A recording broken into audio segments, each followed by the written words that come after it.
Anyway, hello there, Mandy, and thank you so much for agreeing to do this, because I think it's really important to be able to talk to somebody who's gone through what you've gone through, but actually is able to show through your own life over the last few years how you've managed to remain healthy. So it's not just a placebo, it's actually using the tools, strategies and understanding in being able to remain fit and healthy as well. Let's start with maybe, I know it was a long time ago, so maybe a brief scenario about sort of where you found yourself all those years ago when you were in pain. How long did it go on for? What pain did you have? The diagnoses, etc. I think, well, my pain was like a lower back pain, and it was always on the right side. And the pain would be minimal in the day. And then as the day wore on, I would just become in more and more pain to the point where I would find it difficult to walk.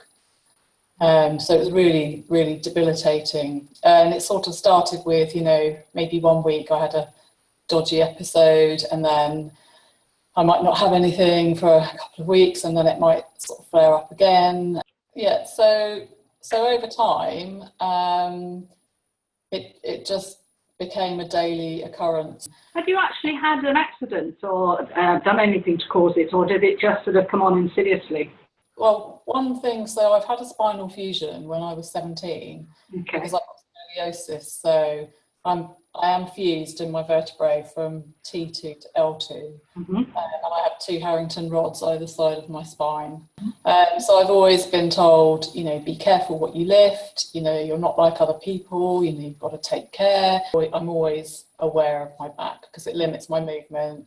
And it was a really, really big thing for me as well. Like, not just physically, but psychologically, it was a massive thing.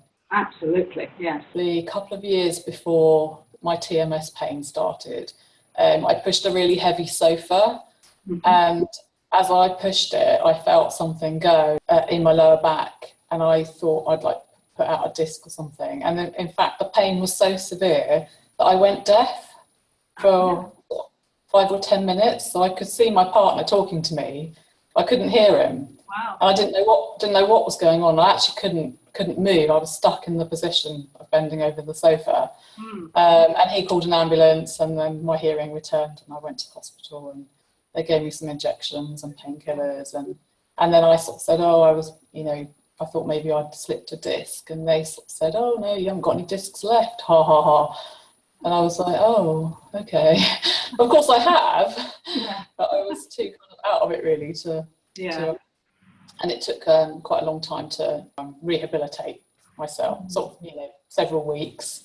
And thinking back now to that time, do you remember that being a difficult time for you anyway, or not?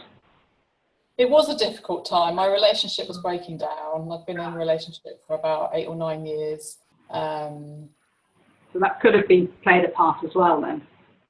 Yeah, I think so. So subsequently what happened was that relationship did split up. I basically packed my bags one day and left, and went back to sort of stay with my parents. And then about 6 months after that, I lost my job where I'd been working for 10 years since college. And that was like so much worse, because that was like where I'd been since university. It's where all my friends were. It's the job I trained for, everything. So when that finished, that was just, so much worse than like losing the relationship I'd had. And then I think that's when my TMS pain started properly.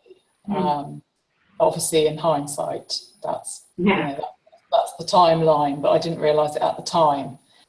Well, then I had probably like a 2-year gap, and then I met my current husband, and all that time I was still in pain, and then we were planning our wedding, and I was still in pain, and we went on a honeymoon, and then we had our first child, and then our second child, and I was still in pain. Over the years then, Mandy, what sort of treatment or diagnoses were you given? I had an MRI scan initially, and that showed that there was nothing wrong. And then I had sort of continual visits to the GP with just pain management. And then I had another MRI scan about 6 years later, and that showed that I had a tear in the annulus of one of my discs. So I thought, oh, hooray, I know then at least, what's was causing the pain. So at that point, you were still able to work and look after your children, but presumably all of this was causing you a lot of upset in trying to lead a normal life.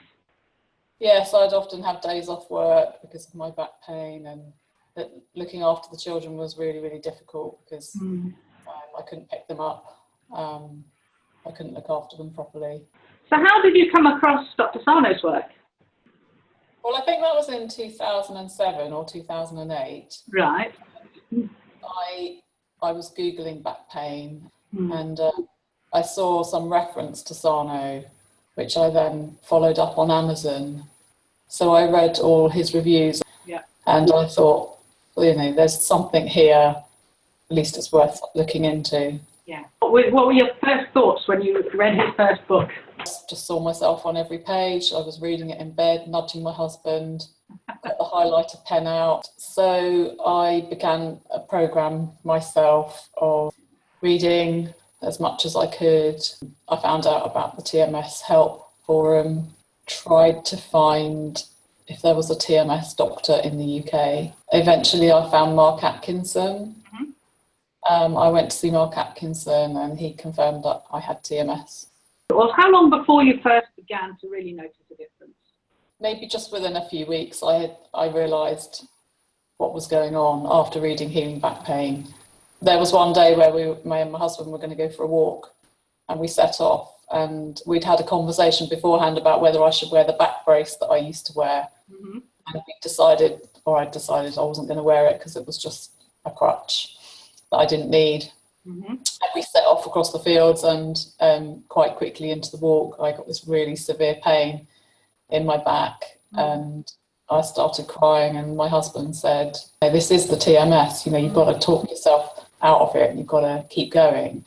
And I did. I don't know how I did it because I'd never been able to do it before, but I just kept putting one foot in front of the other and saying that the daily reminders from Healing Back Pain in my head and telling myself I'm strong, there's nothing wrong with me, you know, this is just all in my mind. This is probably because we had a conversation about the back brace before I left, and it's, you know, and it's going to be okay, and it actually went away. And then I knew at that point that was the turning point for me, you know. So how did it change your life? I'd say it took about 6 months to get maybe 80-90% better, and then maybe another 6 months to get fully better. Right. Yeah, it's changed my life completely. So I can have a situation now where I'll get a flare up in my back and I just start looking back through what's going on in my life. Let's look at my family, my money, my husband, my children, and I'll quite often get the thing that's triggered that pain, and then as soon as I recognise it, it goes. I think the thing for me that was probably one of the most empowering was the acceptance and the fact that pain is not necessarily a bad thing.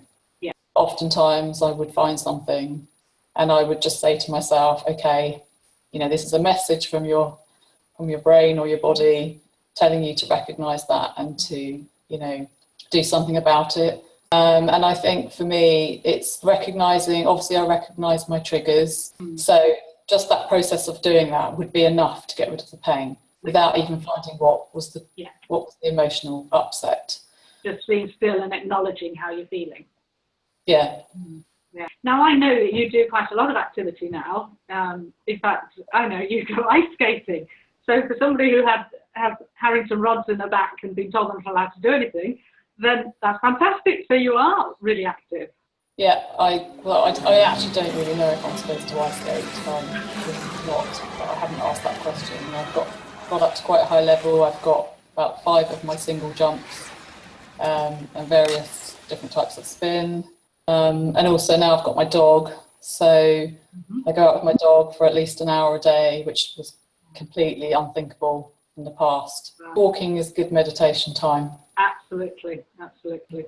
Well, thank you so much, Mandy. I really appreciate it. And I know it will help a lot of people being able to just listen. You know what it was like at the beginning, being able to read other people's stories, hear other people's stories, and how helpful that is for you to reach that point of, yeah, well, at least let's give it a go. Yeah.